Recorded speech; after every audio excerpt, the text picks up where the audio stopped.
మనం ఈరోజు దేవుని మందిరంలో చక్కని ఫ్లోరింగ్ మీద కూర్చున్నాం. ఇంకా అది పని పూర్తి కావాలి. ఎక్కడ కూర్చున్నాం మనం చెప్పండి. ఫ్లోరింగ్ చేయించుకొని కూర్చున్నాం. మన మందిరం, మన దేవుని మందిరం, ఇది మన మందిరం. ఫ్లోరింగ్ చేయించుకొని కూర్చున్నాం. మీకు ఏ వాక్యం చెప్పాలి అనే ఆలోచన నాకు కలిగింది. ప్రభు యొక్క ఆత్మ నన్ను ప్రేరేపించింది. అదేంటి, మీరు ఎక్కడ కూర్చున్నారు? మొన్నటి వరకు మట్టిలో కూర్చున్నాం ప్రభా. ఇప్పుడు ఎక్కడ కూర్చుంటారు? ఫ్లోరింగ్ మీద కూర్చుంటాం ప్రభా. మరి కూర్చోవడం గురించి మాట్లాడండి. దేవునికి స్తోత్రం కలుగును గాక.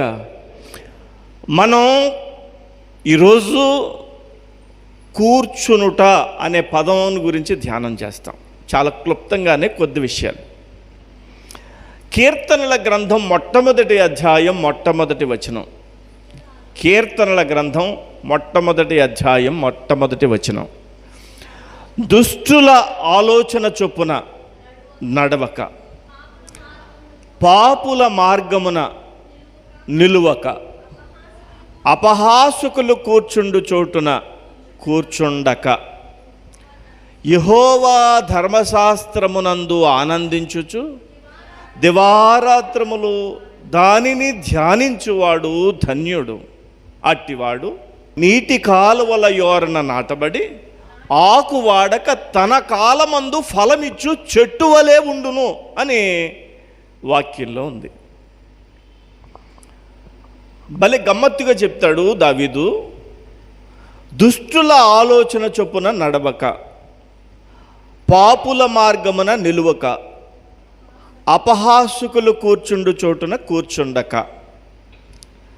ఈ మొదటి వచనంలో 3 భాగాలు కనిపిస్తాయి. 1 నడుచుట, 2 నిలుచుట, 3 కూర్చుండుట. ఎక్కడ నడవద్దన్నాడు?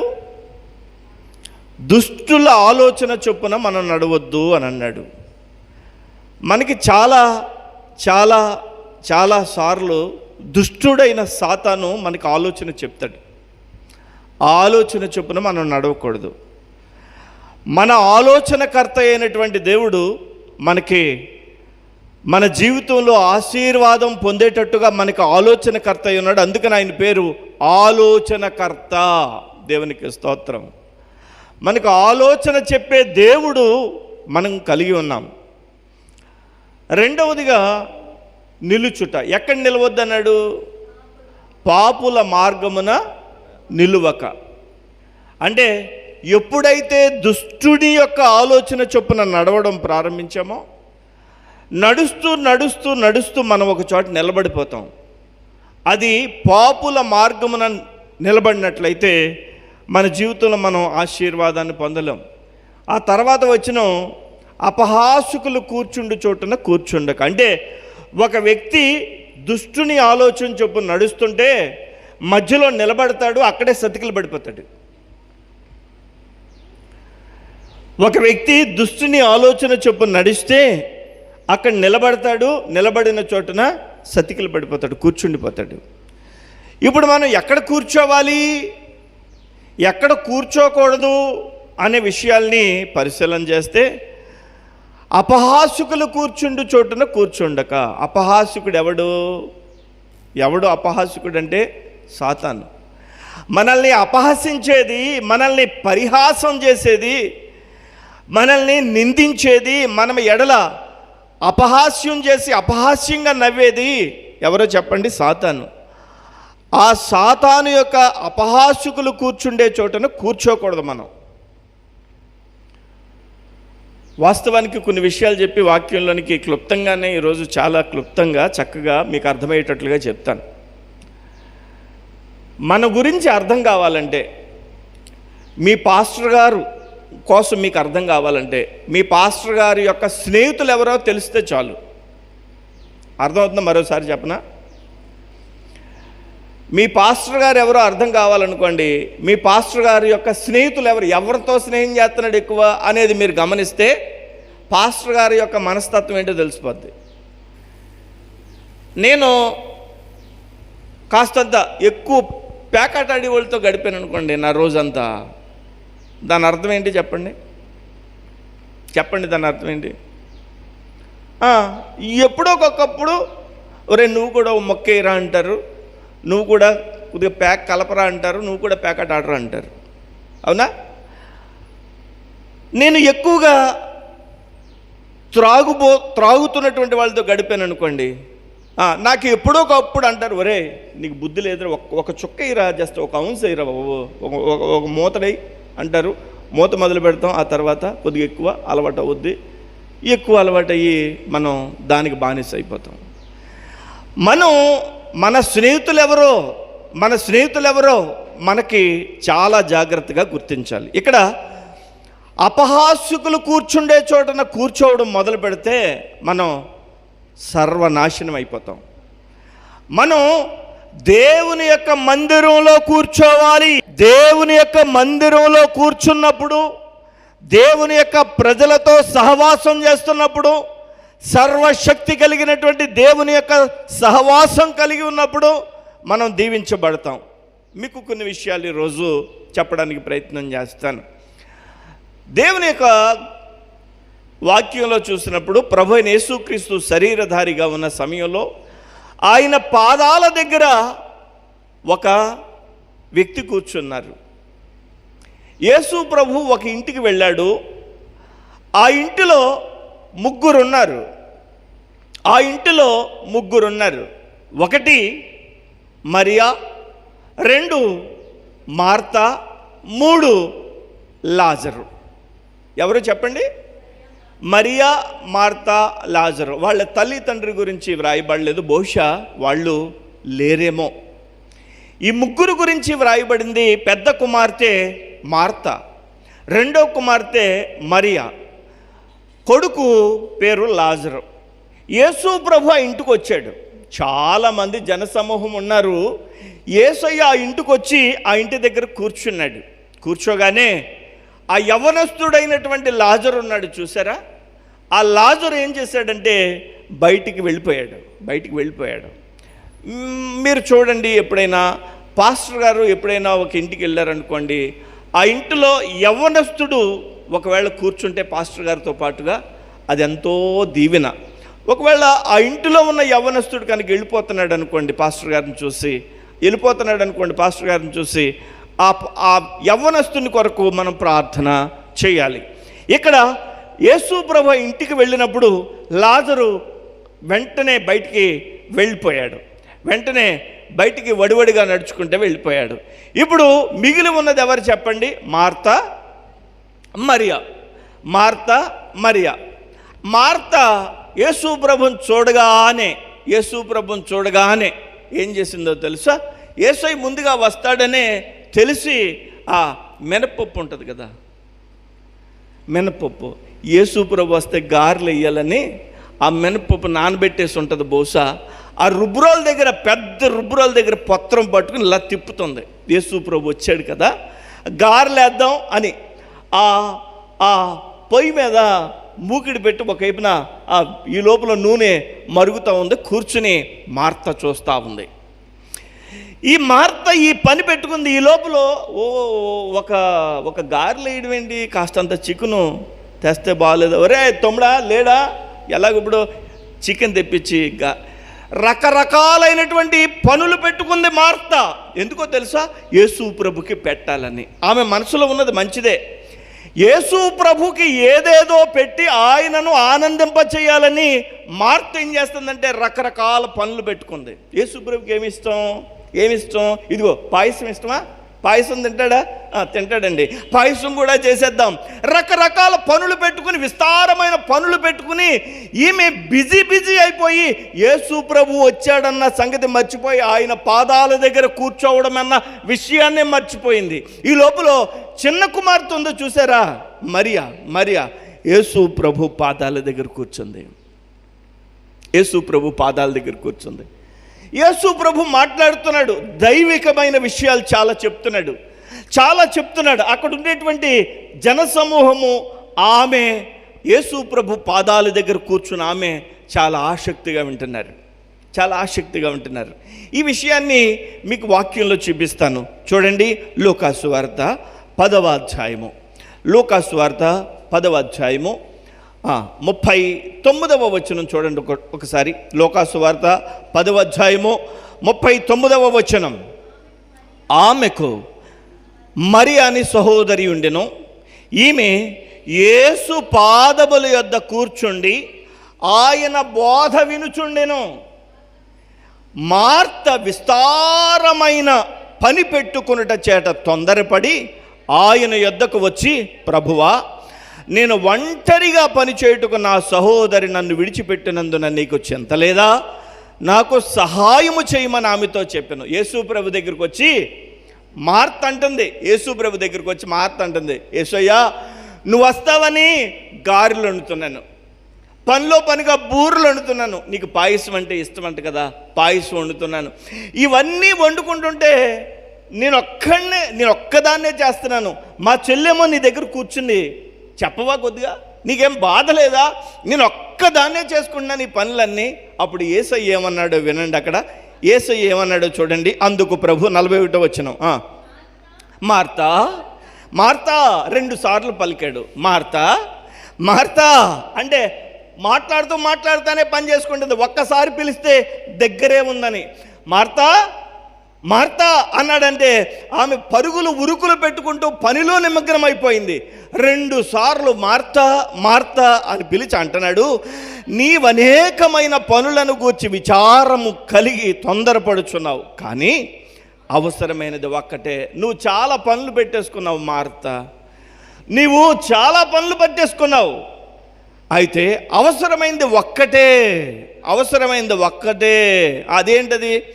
మరియా ఉత్తమమైన దానిని ఏర్పరచుకునేను, అది ఆమె యొద్ద నుండి తీసివేయబడదని ఆమెతో చెప్పాను. దేవునికి స్తోత్రం కలుగును గాక. ఇప్పుడు మార్త యేసు ప్రభుని గౌరవించాలనుకుంటుందా? మరి యేసు ప్రభుని గౌరవించాలనుకుంటుందా? బాగా చెప్పాలి మీరు.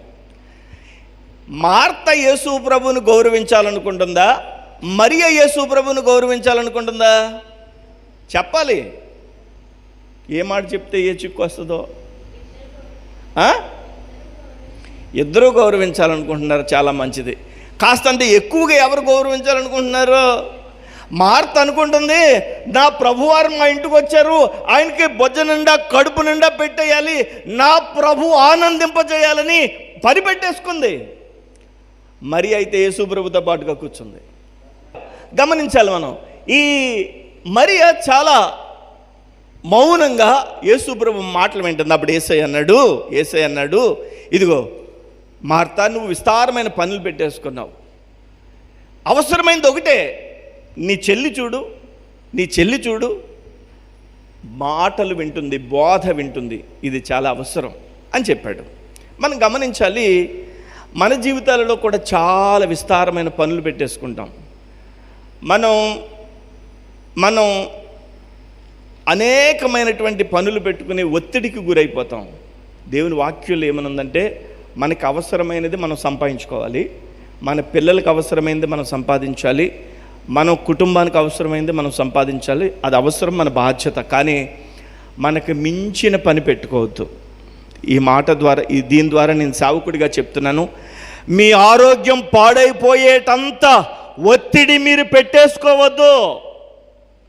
మీ ఆరోగ్యం పాడు చేసుకునే అంత ఒత్తిడి మీరు మీ భుజాల మీద పెట్టుకునే వద్దు.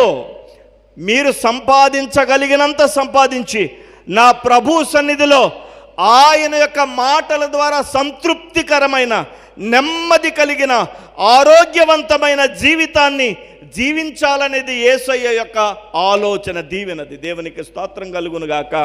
విస్తారమైన పనులు పెట్టుకుని యేసు ప్రభు దగ్గర కూర్చునే అంత అవకాశాన్ని కోల్పోవద్దు. హల్లెలూయా, హల్లెలూయా. విస్తారమైనటువంటి పని పెట్టుకుంది యొక్క మార్త. మరియ మాత్రం యేసు ప్రభు యొక్క పాదాల దగ్గర కూర్చుంది. నేను అంటాను ఇక్కడ మనం మన ప్రభు అయిన యేసుక్రీస్తు యొక్క పాదాల దగ్గర కూర్చోవడం అనేది చాలా అవసరం, చాలా దీవెనది, చాలా దీవెన. మనము ఆయనను పాదాల దగ్గర కూర్చున్నప్పుడు ఆయన సంతోషిస్తాడు. కానీ ఆయనకు మార్త వలె ఏదో బిజీగా అయిపోయి ఆయన పాదాల దగ్గర కూర్చోకపోతే ఆయన సంతోషించడు. ఇప్పుడు గమనించాల్సినటువంటి విషయం ఏంటంటే, ఆయన పాత నిబంధన గ్రంథంలోనే ద్వితీయోపదేశ కాండంలో ఒక చక్కని మాటను మన కొరకు వ్రాయించి ఉంచాడు. ద్వితీయోపదేశ కాండము 33వ అధ్యాయము, ద్వితీయోపదేశ కాండం 33వ అధ్యాయము 3వ వచనం ఒకసారి తీయండి. ద్వితీయోపదేశ కాండము 33వ అధ్యాయము 3వ వచనం.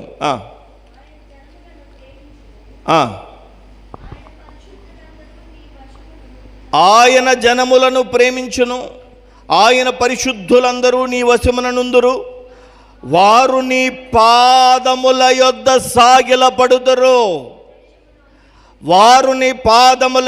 సాగిలపడుదురు, నీ ఉపదేశమును అంగీకరింతురు. దేవునికి స్తోత్రం కలుగునుగాక. ఎవరు? ఆయన జనములు. ఇంకెవరు? ఆయన పరిశుద్ధులు. ఆయన యొక్క జనాంగంగా ఉన్న మనం, ఆయన యొక్క పరిశుద్ధులుగా ఉన్న మనం ఎక్కడ కూర్చోవాలంటే దేవుని యొక్క పాదముల చెంత కూర్చోవాలి. నువ్వు ఈరోజు ఎక్కడ కూర్చున్నావో తెలుసా? నీవు దేవుని యొక్క పాదముల దగ్గర కూర్చున్నావు. నా ప్రభు అయిన యేసు క్రీస్తు అనబడిన రక్షకుని పాదముల దగ్గర కూర్చున్నావు. నువ్వు ధన్యుడు. హల్లెలూయా. వాక్యంలో చెప్పబడింది, ఆయన జనములను ప్రేమించును, ఆయన పరిశుద్ధులందరూ నీ వశమునందురు, వారు నీ పాదముల యొద్ద సాగిలపడుదురు. ఆయన పాదముల యొద్ద కూర్చోవడం, పాదముల యొద్ద సాగిలపడడం అనేది మన జీవితాల్లో మనం కలిగి ఉండాలి. ఎక్కడ కూర్చోవాలి చెప్పండి? మనం మట్టిలో కూర్చున్నప్పుడు మన ప్రార్థనలు ఆలకించాడు. ఇదిగో ఫ్లోరింగ్ జరిగిన తర్వాత మన ప్రార్థనలు ఆలకిస్తాడు. టైల్స్ వేసినా మన ప్రార్థనలు ఆలకిస్తాడు. మన దేవుడు ఆయన నిత్య రాజ్యానికి మనల్ని వారసులుగా చేసే దేవుడు. ఒక్కొక్క ఆశీర్వాదాన్ని మన కళ్ళ ముందు దేవుడు చేస్తున్నాడు. అయితే మనం కూర్చోవలసింది పాపులతో కాదు, దుస్తులతో కాదు, అపహాసుకులతో కాదు, దేవుని యొక్క పాదముల దగ్గర కూర్చోవాలి మనం. హల్లెలూయా. మనల్ని ఆదివారం దేవుని పాదముల దగ్గరికి మనల్ని కూర్చోపెట్టినందుకు దేవునికి ఒక్కసారి మీ కుడి చేయి పైకెత్తి హల్లెలూయా చెప్పండి. ఇంకా బిగ్గరగా ఆమేన్. హల్లెలూయా. అపోస్తల కార్యములు 22వ అధ్యాయము, 3వ వచనం కూడా చూడండి. పౌలు అంటాడు, అపోస్తలుడైన పౌలు అంటాడు, 22వ అధ్యాయం 3వ వచనం, నేను కిలికియలోని తార్సులో పుట్టిన యూదుడను, అయితే ఈ పట్టణములో గమలీయేలు పాదముల యొద్ద పెరిగి మన పితరుల ధర్మశాస్త్ర సంబంధముగు నిష్ఠయందు శిక్షితుడనై మీరందరూ నేడు ఉన్న ప్రకారము దేవుని గూర్చి ఆసక్తుడనై ఉంటిని. నేనెవరినో తెలుసా? గమలీయేలు పాదముల యొద్ద కూర్చున్నవాడిని నేను. దేవునికి స్తోత్రం కలుగును గాక. గమలీయేలు ఎవరో తెలుసా? ధర్మశాస్త్ర బోధకుడు. పాత నిబంధన గ్రంథంలో యేసు ప్రభు ఉన్న కాలంలో, పౌలు కాలంలో గమలీయేలు అంటే గొప్ప ధర్మశాస్త్ర పండితుడు. ఆయన పాదముల యొద్ద నేర్చుకున్నాడు పౌలుగా మార్చబడినటువంటి సౌలు. కాబట్టి దేవుని పాదముల యొద్ద కూర్చుని నేర్చుకున్నటువంటి సౌలుని పౌలుగా మార్చి పౌలుని గొప్ప అపోస్తలుడిగా చేశాడు దేవుడు. ఎప్పుడు కూడా మనం దేవుని పాదముల దగ్గర కూర్చుంటే మనకి దేవుని యొక్క దీవెన ఆశీర్వాదాలు మనకు కలుగుతాయి. ఆయన పాదముల దగ్గర మనం కూర్చోవాలి. మీకు నేను ఒక చిన్న విషయం చెప్పి ముందుకెళ్ళిపోతాను. దేవుడు నన్ను ఎందుకని అనేక చోట్ల నిలబెట్టుకుని వాడుకుంటున్నాడో నాకు ఒకసారి నాకు కూడా ఆశ్చర్యమే. నా తొలి రోజుల్లో, విశ్వాసంలోకి వచ్చిన తొలి రోజుల్లో, అంటే ఇంటర్మీడియట్ డిగ్రీ చదువుకున్న ఆ వయసులో నా జీవితంలో జరిగిన ఒక చిన్న సంఘటన చెప్పి నేను ముందుకెళ్తాను. నేను నరసాపురంలో చదువుకుంటున్నాను, వైఎన్ కాలేజీలో. నాకు ఒక డొక్కు సైకిల్ ఇచ్చారు మా నాన్నగారు. అది ఇప్పటికే ఉంది మా ఇంటి దగ్గర. ఆ సైకిల్ వేసుకుని కాలేజీకి వెళ్ళేవాడిని, ఆ సైకిల్ వేసుకునే చర్చికి వెళ్ళేవాడిని. ఆ చర్చి పాస్టర్ గారు ఆదివారం వాక్యం చెప్తుంటే విన్నాను. నన్ను ఎవరో తీసుకెళ్తే వెళ్ళాను ముందు. సరే నేను వెళ్తూ ఆ పాస్టర్ గారు చెప్పే వాక్యాన్ని విని చాలా సంతోషించాను, నమ్మి బాప్తిసం తీసుకున్నాను కూడా. అయితే నాకు మధ్యలో ఒకరోజు సెలవు వచ్చింది. ఫ్రెండ్స్ అంతా ఇంటికి వెళ్ళిపోతున్నారు. అప్పుడు నేను ఇంటికి రాకుండా రూమ్లోనే ఉండి ఒక ఆలోచన వచ్చింది, పాస్టర్ గారి దగ్గరికి వెళ్తే ఎలా ఉంటుంది అని. పాస్టర్ గారి దగ్గరికి వెళ్ళాను. ఆ పాస్టర్ గారి దగ్గరికి వెళ్ళి పాస్టర్ గారి దగ్గర కూర్చుంటే ఆయన చెక్క కుర్చీ ఉంది కదా అక్కడ, ఆ చెక్క కుర్చీ లాంటి కుర్చీలో కూర్చుని ఒక ప్లాంక్ పెట్టుకుని దాని మీద బైబిల్ పెట్టుకుని కాళ్ళు ఏమో ఒక చిన్న స్టూల్ మీద పెట్టుకుని చదువుకుంటున్నాడు. చాలా చాలా హుందాగా కనిపిస్తాడు ఆయన, చాలా హుందాగా కనిపిస్తాడు. అంతకుముందు ఆదివారం చూసినప్పుడు ఆయన పాదాలు నేను చూడలేదు. ఆ రోజు ఆయన పాదాల దగ్గర కూర్చున్నాను కదా, ఆయన పాదాలను చూస్తున్నా, బాసిపెట్లేసి కూర్చున్నా. ఆయన పాదాలు చూస్తే బాధ కలిగింది. ఆ పాదాలు ఎలా ఉన్నాయంటే మొత్తం కురుపులు పట్టేసి ఉంది. పాదాలు రెండు బాగా పాడైపోయి ఉన్నాయి. ఆయన వాక్యం చెప్తుంటే అద్భుతాలు జరుగుతున్నాయి, ఆయన ప్రార్థన చేస్తుంటే దెయ్యాలు పారిపోతున్నాయి. కానీ ఆయనకి ఇలా ఉందేంటి అడిగాను నేను ఉండబట్టలేక, అయ్యారు మీకు ఇలా ఉందేంటి అయ్యారు, మీరు ప్రార్థన చేస్తుంటే ఇంత అద్భుతాలు జరుగుతున్నాయి. అప్పుడు ఆయన అన్నాడు, ఇది కూడా నాకు లేకపోతే నేనే దేవుణ్ణేనేమో, నేనే దేవుణ్ణని ఎక్కడ దేవుణ్ణి మరిచిపోయేటంతగా గర్విస్తానేమో, నేను మనిషినే అనే విషయం తెలియడానికి ముళ్ళు పెట్టాడు అని అన్నారు. నాకు అప్పుడు అంత అర్థం కాలేదు. తర్వాత కాలంలో అర్థమైంది. అయ్యగారు నేను మీ కాళ్ళు నొక్కొచ్చా అని అడిగాను. ఆయన నవ్వాడు. వద్దని అనలేదు, ఏమని అనలేదు. కాస్త ముందుకు జరిగి ఆయన పాదాలు నొక్కుతున్నాను. మోకాళ్ళ దగ్గర నుంచి శీలమండల వరకు నొక్కాను. ఇప్పుడు ఆ పాదాల మీద చెయ్యి వెయ్యాలా వద్దా తెగించాను, చెయ్యి వేసేసాను. 2 కాళ్ళు నొక్కుతూ ఉన్నాను. 2 కాళ్ళు నొక్కుతూ ఉన్నప్పుడు ఆయన 2 కాళ్ళు వెనక్కి లాక్కున్నాడు. ఎందుకంటే నేను కాళ్ళు నొక్కగానే ఆయన కళ్ళల్లో నీళ్ళు ఎలా వచ్చినాయి. ఆయన అన్నారు, పాస్టరమ్మ గారు కూడా ఇప్పుడు ముట్టుకోరయ్యా, మా పాస్టరమ్మ గారు కూడా ఇప్పుడు ముట్టుకోరు కాళ్ళు. ఆయన కాళ్ళు వెనక్కి లాక్కుంటే మరలా ముందుకు లాగాను. ఆ రోజు కాళ్ళు నొక్కాను. వచ్చేసే ముందు చేతులు కడుక్కోమన్నారు, చేతులు కడుక్కున్నాను. సబ్బుతో చేతులు కడుక్కోమన్నారు, చేతులు కడుక్కున్నాను, వచ్చేసాను. మరలా వెళ్ళాను. అలాగే నేను ఖాళీ ఉన్నప్పుడల్లా వెళ్తున్నాను. వెళ్తూ ఆయన దగ్గర నూనె అడిగి నూనె రాస్తూ ప్రార్థన చేస్తున్నాను.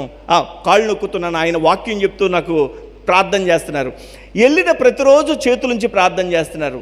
నేను అంటాను, ఇప్పుడు ఒక సేవకుని దగ్గర పాదాల దగ్గర కూర్చున్న దీవెన ఊరకనే పోదది. హల్లెలూయా, హల్లెలూయా. ఆయనకు ఏడుస్తూ నన్ను ఆశీర్వదించాడు, ఏడుస్తూ నన్ను దీవించాడు, సంతోషమైన ఆనంద బాష్పాలతో నన్ను దీవించాడు. దేవుడు నీకు తోడయ్యుండునుగాక అని. హల్లెలూయా. ఎన్నో అవాంతరాలు, ఎన్నో సమస్యలు, ఎన్నో శోధనలు, ఎన్నో సమయాల్లో ఒంటరితనం, కానీ నేను ఇంకా బ్రతికే ఉన్నానంటే, ఇంకా ప్రభువులో ఉన్నానంటే కారణం ఆయన యొక్క కృప. హల్లెలూయా. గమలీయేలు పాదముల దగ్గర కూర్చున్నాడు, మరియా యేసయ్య పాదముల దగ్గర కూర్చుంది. మనము అపహాసుకులు కూర్చుండు చోటున కూర్చుండక ఎక్కడ కూర్చోవాలి? దేవుని యొక్క పాదముల దగ్గర కూర్చోవాలి. మనం చేస్తున్నది అదే. ఇంకొక మాట చెప్తాను, దేవుని యొక్క పాదముల దగ్గర కూర్చోవడం. రెండవ మాట, దేవుని సన్నిధిలో కూర్చోవాలి. దేవుని సన్నిధిలో కూర్చోవాలి అంటే మీకు దేవుని పాదముల దగ్గర కూర్చోవడం, దేవుని సన్నిధిలో కూర్చోవడం తేడా చెప్తాను. దేవుని యొక్క పాదముల దగ్గర కూర్చోవడం అంటే ఆయన యొక్క బోధను వినేటట్టుగా కూర్చోవడం. ఆయన యొక్క సన్నిధిలో కూర్చోవడం అంటే ఆయన యొక్క మందిరంలో కూర్చోవడం. ఆయన యొక్క పాదముల దగ్గర కూర్చోవడం అంటే ఎక్కడ కూర్చుని దేవుని వాక్యాన్ని ధ్యానం చేసినా అది దేవుని యొక్క పాదముల దగ్గరే. దేవుని యొక్క సన్నిధిలో కూర్చోవడం అనేది దేవుని యొక్క మందిరంలో కూర్చోవడం. దేవునికి స్తోత్రం కలుగును గాక. 2-3 మాటలు చెప్తాను. ఈ యొక్క దేవుని మందిరంలో కూర్చుండుట అనేది భక్తుడైనటువంటి దావీదు ఒక పాట రాస్తాడు. 27వ కీర్తన 4వ వచనం ఒకసారి చదువుదాం. కీర్తనల గ్రంథము 27 4వ వచనం చూడండి. యెహోవా యొద్ద ఒక్క వరం అడిగితేనే నేను దానిని వెతుకుచున్నాను. ఇలా చూడండి. ఇప్పుడు యేసయ్య కనుక ఇక్కడ ప్రత్యక్షమైపోయి దేవుని దూతతోటి ఇదిగో వీళ్ళని ఒక్కొక్కళ్ళు ఏదో చెప్తారు రాసుకో అని అన్నాడు అనుకోండి, మీరేమడుగుతారు? మీకేం కావాలి ఒకటే కోరుకోండి అంటే మీరేమడుగుతారు? ఒక్కొక్కళ్ళు ఒక్కొక్కటి అడుగుతారు, అవునా? ఏమడుగుతారు? మనసులో మీకు ఆల్రెడీ ఆలోచన వచ్చేసింది. దావీదు అన్నాడు, నేను నిన్ను ఒక్క వరం అడిగి తిని దానికోసం నేను వెతుకుచున్నాను. ఆ వరం ఏంటో తెలుసా? యెహోవా ప్రసన్నతను చూచుటకును ఆయన ఆలయములో ధ్యానించుటకును నా జీవితకాలమంతయు నేను యెహోవా మందిరములో నివసింపగోరుచున్నాను. నేను ఎక్కడ ఉండాలనుకుంటున్నానంటే, ఎక్కడ కోరాలనుకుంటున్నానంటే, ఎక్కడ కూర్చోవాలని అనుకుంటున్నానంటే దేవుని యొక్క మందిరంలో, దేవుని యొక్క సన్నిధిలో. హల్లెలూయా.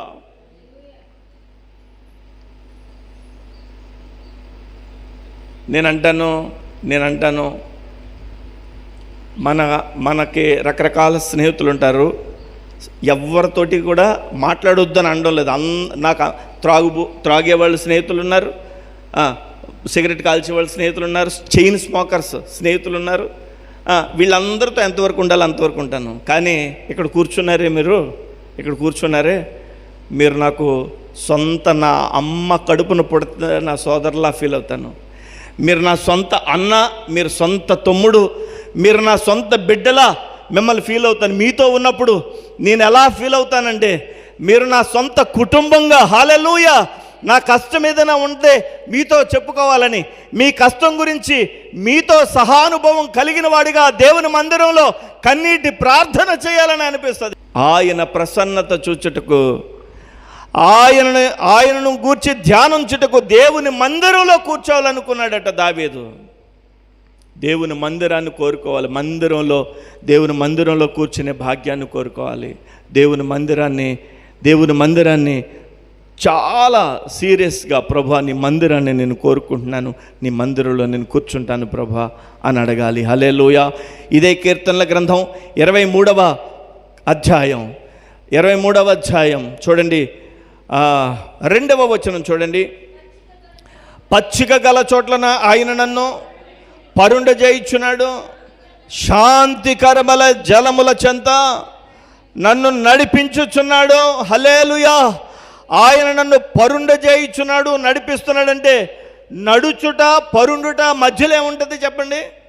ఒక వ్యక్తి నిలబడ్డవాడు కూర్చుని పడుకుంటాడు కదా, నిలబడ్డవాడు దబేలమని పడిపోడు కదా. దేవునికి స్తోత్రం కలుగును గాక. దేవుని యొక్క మందిరంలో కూర్చునే అనుభవం కలిగి ఉండాలి. దేవుని యొక్క మందిరంలో కూర్చునేటువంటి వరాన్ని అడుగుతున్నాడు దావీదు. ఇంకా ఇదే కీర్తనల గ్రంథం 84వ కీర్తన ఒకసారి చూద్దాం. 84వ కీర్తన 4వ వచనం. 84వ కీర్తన 4వ వచనం. నీ మందిరమునందు నివసించువారు ధన్యులు, వారు నిత్యము నిన్ను స్తుతించెదరు. ఎవరు ధన్యులు ప్రభువా? నీ మందిరంలో నివసించేవారు ధన్యులు ప్రభువా. దావీదు అదే అంటాడు, నీ మందిరంలో నివసింపగోరుచున్నాను, నీ మందిరంలో నేనుంటానయ్యా. హల్లెలూయా. కాబట్టి దేవుని మందిరంలో కూర్చునేటువంటి భాగ్యం ప్రభువారు మనకు అనుగ్రహించాడు. ఇంకా చెప్పాలంటే మత్తయి సువార్త 11వ అధ్యాయము ఒకసారి తెరిచి చూద్దాం. మత్తయి సువార్త 11వ అధ్యాయము 28వ వచనం. మత్తయి సువార్త 11వ అధ్యాయము 28వ వచనం. ప్రయాసపడి భారము మోసుకొనుచున్న సమస్త జనులారా నా యొద్దకు రండి, నేను మీకు విశ్రాంతినిస్తాను. మీరు అలసిపోతే నా మందిరంలో కూర్చోండి, నా యొద్దకు రండి, నేను మీకు విశ్రాంతినిస్తాను అని అంటాడు దేవుడు. దేవునికి స్తోత్రం కలుగును గాక. ఎందుకంటే నిర్గమాకాండం 33వ అధ్యాయంలో, నిర్గమాకాండం 33వ అధ్యాయం 14వ వచనంలో దేవుని యొక్క వాక్యం సెలవిస్తుంది.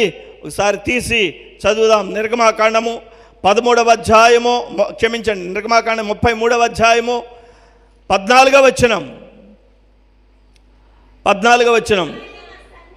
అందుకైన నా సన్నిధి నీకు తోడుగా వచ్చును, నేను నీకు విశ్రాంతి కలగజేసేదనగా.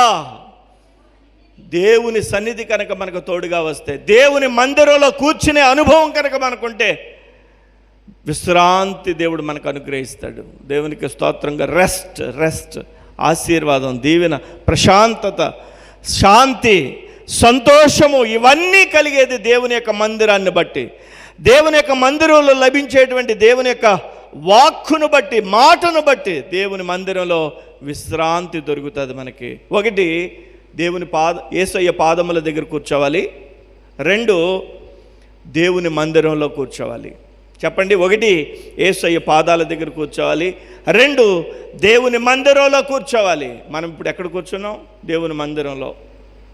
మొన్న వారం వరకు ఇసుకలో, మొన్న ఆరోన్ని కోప్పడ్డాను.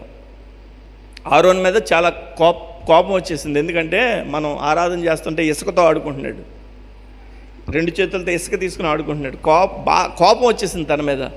ఈరోజు ఇక్కడ చక్కని ఫ్లోరింగ్తో మనం కూర్చున్నాం. దేవునికి స్తోత్రం కలుగును గాక.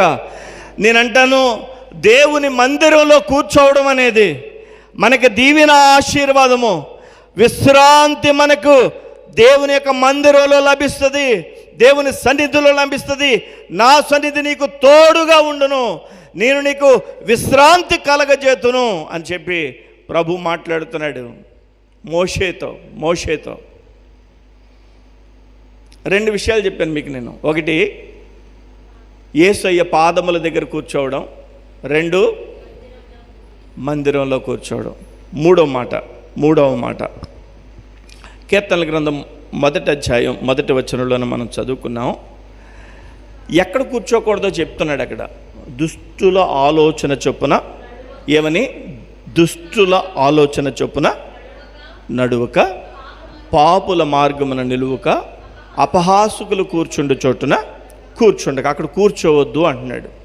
ఎందుకంటే మనం లోకంలో ఎక్కువ టైం స్పెండ్ చేయకుండా, మనం మన స్నేహితుల దగ్గర వేస్ట్గా మనం టైం స్పెండ్ చేయకుండా దేవుని యొక్క వాక్యాన్ని వినాలి, దేవుని యొక్క వాక్యాన్ని చదవాలి, దేవుని యొక్క వాక్యాన్ని ధ్యానించాలి. దేవునికి స్తోత్రం కలుగును గాక. మీరు చక్కగా యూట్యూబ్లో అనేకమైన వర్తమానాలు ఉన్నాయి. మీరు రోజుకు ఒక వర్తమానం పెట్టుకుని వినొచ్చు, 1 గంట సమయం వినొచ్చు. దేవునికి స్తోత్రం కలుగును. ఎప్పుడో ఉన్నాయి వర్తమానాలు. కొంతసేపు దేవుని వాక్యాన్ని చదువుకోవచ్చు, లేదా పాటలు వినొచ్చు. ఆ విధంగా దేవుని సన్నిధిలో మీరు గడపచ్చు, దేవునితో మీరు గడపచ్చు. చూడండి, అపోస్తులుడైన పౌలు కొరింథీయులకు రాసినటువంటి మొదటి పత్రిక. అపోస్తులుడైనటువంటి పౌలు కొరింథీయులకు రాసినటువంటి మొదటి పత్రిక 15వ అధ్యాయము తీయండి. అపోస్తులుడైన పౌలు కొరింథీయులకు రాసినటువంటి మొదటి పత్రిక 15వ అధ్యాయము 33వ వచనం. మోసపోకుడి, దుష్ట సాంగత్యము మంచి నడవడిని చెరుపును. వింటున్నారా? 6 నెలల సహవాసం చేస్తే చెప్పండి 6 నెలల సహవాసం చేస్తే ఏంటి తర్వాత ఏంటి? మీకు మొహమాట పడుతున్నారు మీరు. 6 నెలల సహవాసం చేస్తే ఏమవుద్దట? వాడు వీడవుతాడు, వీడు వాడవుతాడు కదండి, అంతేనా? సహవాసం అన్నది చాలా ముఖ్యమైనది. సేవకుడికైనా సహవాసం లేకపోతే పడిపోతాడు. చెప్పనా? సేవకుడికైనా సహవాసం లేకపోతే పడిపోతాడు. సేవకుల సహవాసంతో సేవకుడు ఉండాలి. సేవకుల సహవాసంతో సేవకుడు ఉండి సేవ ఎలా జరుగుతుందో, సేవలో లోటుపాట్లేంటో, సేవలో ఒకరికొకరు ప్రార్థన, ఒకరికొకరు మరి సంప్రదింపులు చేసుకుంటూ దేవునిలో బలపరచబడాలి. లేకపోతే సేవకునికైనా సహవాసం లేకపోతే పడిపోతాడు. కాబట్టి సహవాసం అనేది చాలా ప్రాముఖ్యం. సహవాసానికి దూరంగా ఉండకూడదు. ఇక్కడ మోసపోకుడి, దుష్ట సాంగత్యము మంచి నడవడిని చెరుపును. అరే, ఈ వయసులో అంత భక్తి ఎందుకంటే నీకు అవసరమా అని ఒక్క విత్తనం వేస్తాడంతే. ఆ విత్తనం పెద్దదై మర్రి వృక్షంలాగా పెరిగిపోద్ది కొంతకాలానికి. నిజమే, ఈ వయసులో దేవుడు ఎందుకు అంటాడు? అది సాతాను ద్వారా ప్రయోగించబడినటువంటి విత్తనం. దేవుని యొక్క వాక్యం అనేటువంటి విత్తనం నిన్ను, నీ కుటుంబాన్ని అనేకమైన శ్రమలు సాతాను నీ మీద సంధించిన దేవుడు నీకు తోడుగా ఉండి కాపాడడానికి ఇష్టపడుతూ ఉన్నాడు. దుష్ట సాంగత్యము మంచి నడవడిని చెరుపును.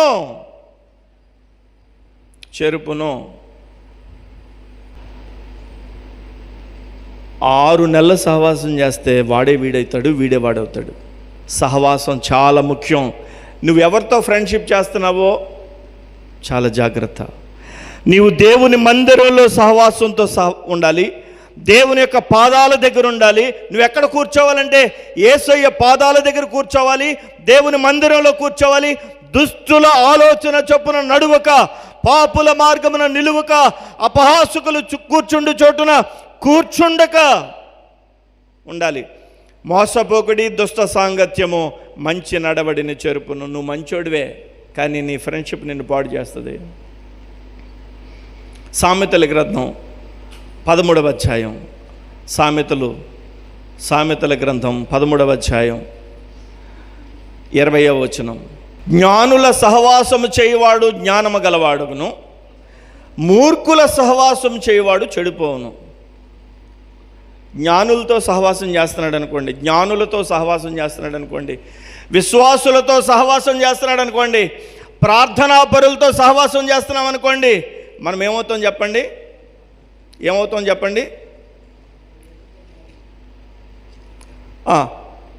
జ్ఞానుల సహవాసము చేయవాడు జ్ఞానము గలవాడును, మూర్ఖుల సహవాసం చేయవాడు చెడిపోవును.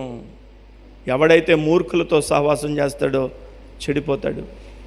మనం దేవుని మందిరంలో ఒకరినొకరు సహవాసం చేసుకుంటున్నాం, మనం ప్రభుతో సహవాసం చేస్తున్నాం.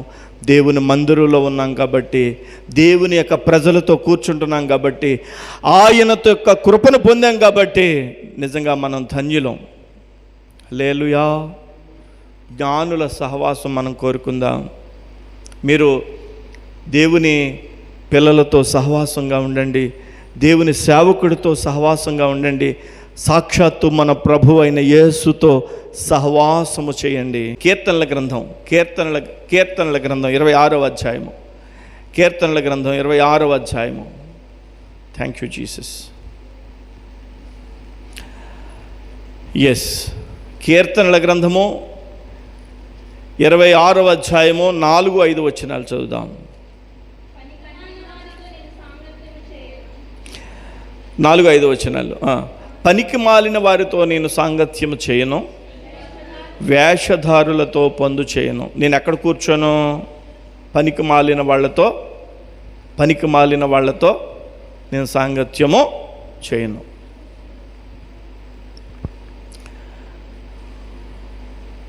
మొన్న ఈ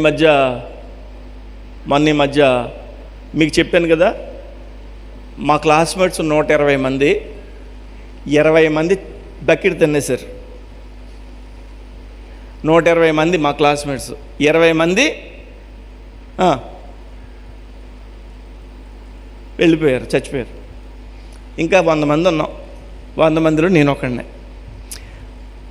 మీ 100 మంది ప్రతి సంవత్సరం కలుస్తాం. మా 100 మందికి వాట్సాప్ గ్రూపులు ఉన్నాయి. అప్పుడు చదువుకున్న అమ్మాయిలు, అప్పుడు చదువుకున్న అబ్బాయిలు అందరూ ఉన్నారు. అందులో ఫారెన్లో ఉన్న వాళ్ళు ఉన్నారు, చాలా ఆఫీసర్స్ ర్యాంక్లో ఉన్నారు, ఇంకా బాగా పరిపూర్ణమైనటువంటి దేవుని పరిచర్య చేసే నేనున్నాను, ఇంకా చాలామంది ఉన్నారు. లోకంలో అనేకమైన రంగాల్లో ఉన్న వాళ్ళు ఉన్నారు. మొన్న మధ్య ఒక 20 మంది 30 మంది కలిసి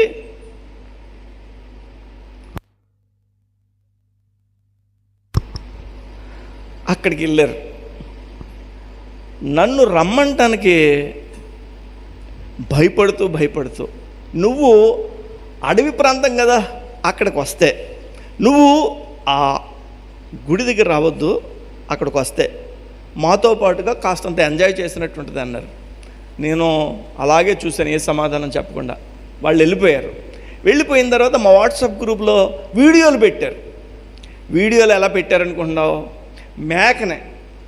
మేకనే తోలు వచ్చేసి దానికి ఇలా పుల్లగుచ్చి ఊసగుచ్చి దాన్ని మంట పెట్టి ఇలా తిప్పుతున్నారు. మేకపాళంగానే కాల్తున్నారనమాట. మేకపాళంగానే కాల్చేస్తున్నారు.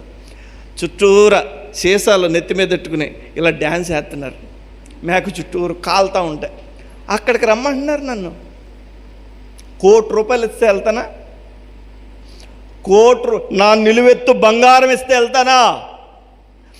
నేను సాంగత్యము చేసేది, నేను ఎక్కడ కూర్చోవాలో నాకు తెలుసు, ఎవరితో సాంగత్యం చేయాలో తెలుసు. నా దేవుడైన నా ప్రభు అయిన యేసయ్య పాదాల దగ్గర కూర్చుంటాను, నా దేవుని మందిరంలో కూర్చుంటాను, నా దేవుని ప్రజల సహవాసములో కూర్చుంటాను నేను. హల్లెలూయా. ఇది మనకు దీవెన ఆశీర్వాదం, ఇది మనకు దీవెన ఆశీర్వాదం. అంటాడు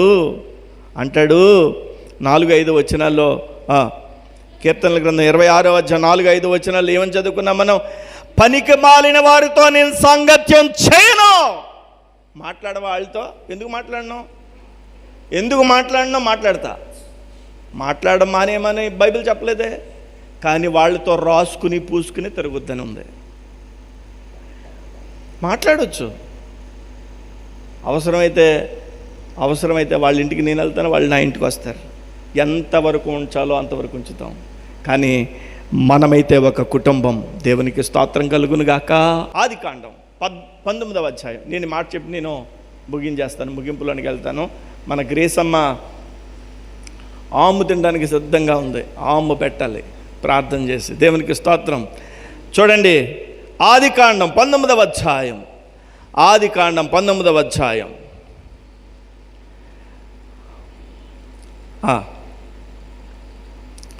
ఆదికాండం 19వ అధ్యాయం. మీకు కొన్ని విషయాలు చెప్పి ఈ వచనం చదివిస్తాను. అబ్రహాము తెలుసా మీకు? అబ్రాముగా ఉన్న వ్యక్తిని అబ్రహాముగా చేశాడు దేవుడు. అబ్రహాముని దేవుడు, ఇదిగో నేను నీకు ఇస్తానని వాగ్దానం చేసిన భూభాగంలోనికి వెళ్ళు అన్నాడు. అబ్రహాము వెళ్ళమంటే అబ్రహాముతో పాటుగా లోతును కూడా తీసుకెళ్ళాడు. లోతుని తీసుకెళ్ళాడు. లోతును కూడా తీసుకెళ్తే వాళ్ళు దేవుడు చెప్పలేదు లోతుని తీసుకెళ్ళమని. తీసుకెళ్ళాడు. 19వ అధ్యాయం ఇప్పుడు చదవండి. ఆ సాయంకాలం మందు ఆ ఇద్దరు దేవదూతలు సొదొమ చేరునప్పటికీ లోతు సొదొమ గవిని యొద్ద కూర్చుండి ఉండెను. లోతు ఎవరు? లోతు అంటే ఈ లోతేమో అనుకున్నారేమో, పేరు అది. వాళ్ళ ఆవిడ లేకపోతే ఫ్రెండ్స్ ఏమని పిలిచేవారు? లోతు అని పిలుచుంటారు బహుశా. లోతు ఎవరి కుటుంబ సభ్యుడు? అబ్రహాము కుటుంబ సభ్యుడు. అబ్రహాం ఎక్కడ కూర్చున్నాడు? దేవదూతలతో కూర్చున్నాడు. దేవుని యొక్క సహవాసంలో కూర్చున్నాడు. తాను తెలియకయే దేవదూతలకు ఆతిథ్యం ఇచ్చాడు. అవునా? అబ్రహాము సారాలు కలిపి దేవుని యొక్క దూతలకు మరి ఆతిథ్యం ఇచ్చాడు. దేవుని దూతలతో దేవునితో సహవాసం కలిగిన అబ్రహాము కుటుంబ సభ్యుడైన లోతు అబ్రహాముతో ఉండడానికి ఇష్టపడలా. అన్నాడు లోతు, ఇదిగో నేను వెళ్ళి సొదొమ గొమొర్రాల దగ్గర ఉంటానని చెప్పి సొదొమ గొమొర్రాల దగ్గర ఉన్నాడు. చూడండి, సొదొమ గొమొర్రాల దగ్గర ఉన్న తర్వాత ఆ సొదొమ గొమొర్రా ప్రజలు పనికి మాలిన వాళ్ళు, దేవుని విడిచిపెట్టిన వారు, దేవుని అంగీకరించినటువంటి వాళ్ళతో సహవాసం చేశాడు ముందుగా. ఇంకా వాళ్ళతో బాగా దోస్తీ అయిపోయాడు. ఇంకా ఆఖరికి ఎలాంటి పరిస్థితికి వెళ్ళిపోయాడంటే, ఆ సాయంకాలమున ఆ ఇద్దరు దేవదూతలు సొదొమ చేరినప్పటికీ లోతు సొదొమ గవిని యొద్ద కూర్చోడు. సొదొమ గవిని అంటే తెలుసా? ఊరు బయట సప్తా ఉంటుంది. ఊళ్ళో బాగా ఖాళీగా ఉన్న వాళ్ళంతా అక్కడ కూర్చుంటారు. ఊళ్ళో ఏంటి, రాష్ట్రంలో దేశంలో ఉన్న రాజకీయాలన్నీ వాళ్ళ దగ్గర ఉంటాయి. అక్కడ కూర్చుంటున్నాడు లోతు వెళ్ళి. ఎక్కడ కూర్చోవాలి? మందిరంలో కూర్చోవాలా? ఎక్కడ కూర్చోవాలి? దేవుని ప్రజల మధ్య కూర్చోవాలా? ఎక్కడ కూర్చుంటున్నాడు? ఆ గవిని యొద్ద కూర్చుంటున్నాడు. అప్పుడు ఆ గవిని యొద్ద కూర్చున్న అతని జీవితంలో సొదొమ గొమొర్రా కాలిపోయి అతని కుటుంబం కూడా నాశనం అయిపోయింది. నేను అంటాను, ఇక్కడ దేవుని యొక్క సహవాసంలో ఉండడం ఆశీర్వాదం, లోకంలో కూర్చోవడం అది దీవెన కాదు.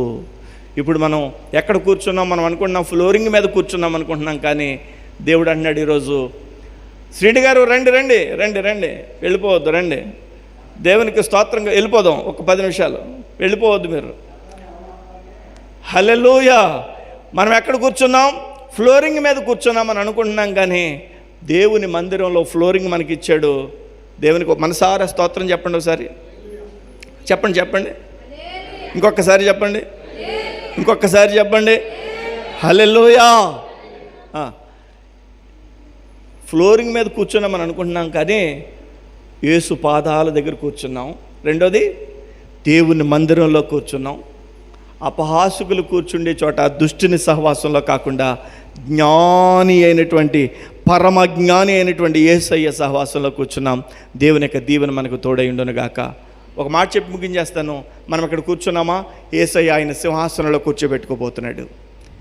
దేవుని మందిరంలో కూర్చుంటే, యేసయ్య పాదాల దగ్గర కూర్చుంటే, యేసయ్య సింహాసనంలో ఆయన ప్రక్కన కూర్చోబెట్టుకుంటాడు.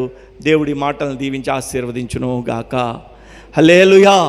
ఈ మందిరంలో ఒకవేళ యేసయ్య పాదాల దగ్గర కూర్చుని, యేసయ్య మందిరంలో కూర్చుని, ఆయన రాజ్యంలో సింహాసనంలో కూర్చోవాలని ఆశపడితే, నువ్వు మారు మనసు పొంది బాప్తిసం పొందు. బాప్తిసం ఇవ్వడానికి నేను సిద్ధంగా ఉన్నాను, నీళ్లు సిద్ధంగా ఉన్నాయి, మరొకసారి పిలుపునిస్తున్నాను. నువ్వు బాప్తిసం పొందకపోతే వెంటనే మారు మనసు బాప్తిసం పొంది ప్రభు యొక్క బిడ్డగా మార్చబడి రొట్టె ద్రాక్షరసపు బల్లారాధనలో పాలు పొందు. దేవుడు నిన్ను దీవించి ఆశీర్వదిస్తాడు. దేవుని యొక్క కృప మీకు తోడై ఉండును గాక. ఆమేన్.